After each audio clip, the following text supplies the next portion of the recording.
Hi guys, Kyle here. So I think most of us up in the northern states are going a little crazy just because it's winter.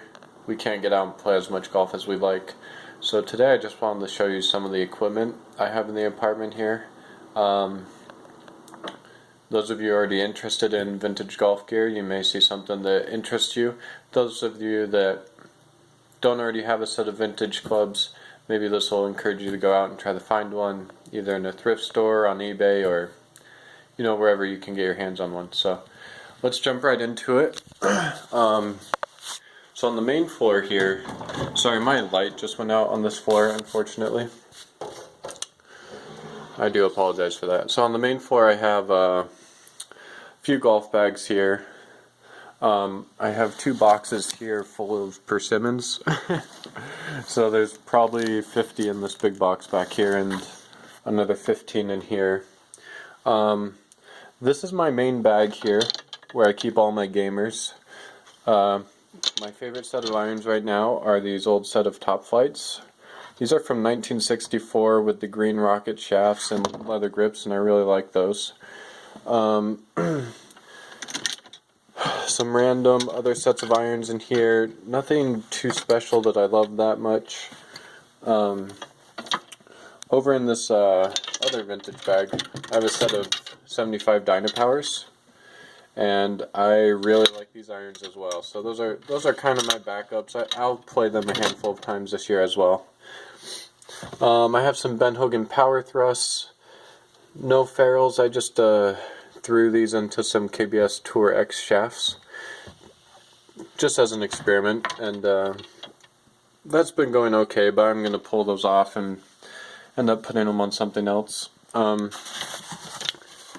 are my wife's clubs. She doesn't really use them too much, to be honest, but they're here for her. They're in really good shape.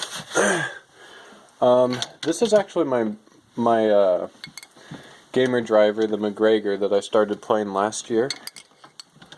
It's still just in beautiful shape, and I really love that club. But I just found this this Spalding Model 86 driver here, and I was weighing it the other day. I have just a few random odds and ends up here, and right here I just have a little kitchen scale, and usually when I want to game a club, I'll take down the dead weight of it. This thing weighs 404 grams, just the dead weight, which is 14 1/4 ounces. Just for some reference, my McGregor Jimmy Demerit that I really like. Granted, this is an inch longer, but it's about 30 grams lighter. Well, not quite, but it's 377 grams. So this is a much heavier driver. And I was kind of reading a little bit about Sam Snead's 14 1/2 ounce driver, and so I decided I might give this a go. Just experiment it once the season starts. It has one of these grip right cord grips in really fantastic shape, and it's shafted up with Propel Action 2 shaft, which is the medium flex shaft. It's actually a pretty firm shaft, though. I don't think it'll give me any trouble. I'm guessing this must have been reshafted, because you're not going to see a Spalding come standardly with a McGregor shaft, as far as I know.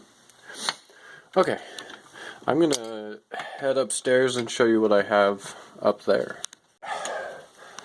So, stashed away here I have two more large boxes. These are full of persimmons. Each box has about 50 each in it.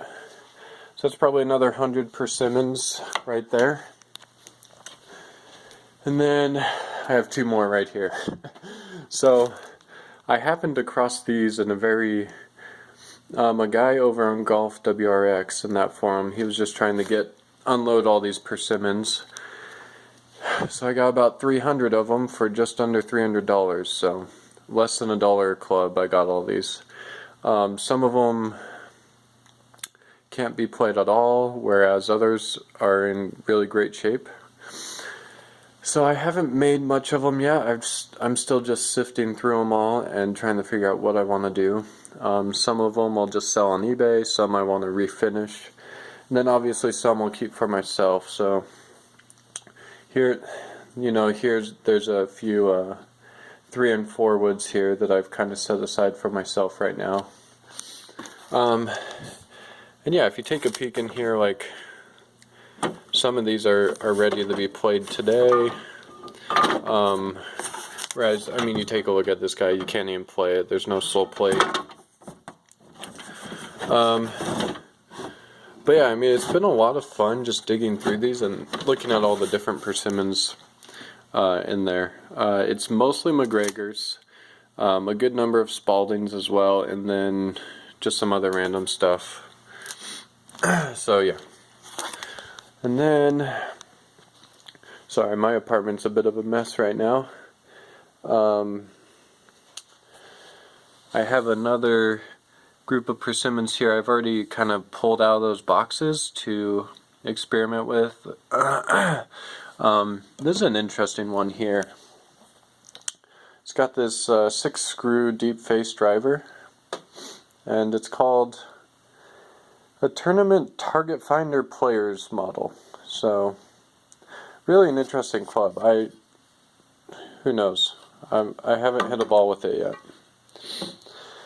Anyway, so that's everything I have. It's a lot. All in all, I have probably about 300 clubs in the apartment, which is a little crazy. The cool thing about it is I bought all these clubs for, I don't even know, probably in the range of $500 to $700. So, cheaper than a set of irons, than a set of modern irons, and it's been a lot of fun. So hopefully what I want to do is start testing more of these persimmons, get on some launch monitors, take them on the course, and let you guys know what I think of them. I have lots of varieties, different shafts, grips, some shallow face stuff, deep face drivers, different brands. So I want to get more into testing some of the older equipment because I haven't seen a lot of that done, and just offering some general observations and comparisons for everybody, just so you can start going out there and getting a sense for what you would like to buy yourself.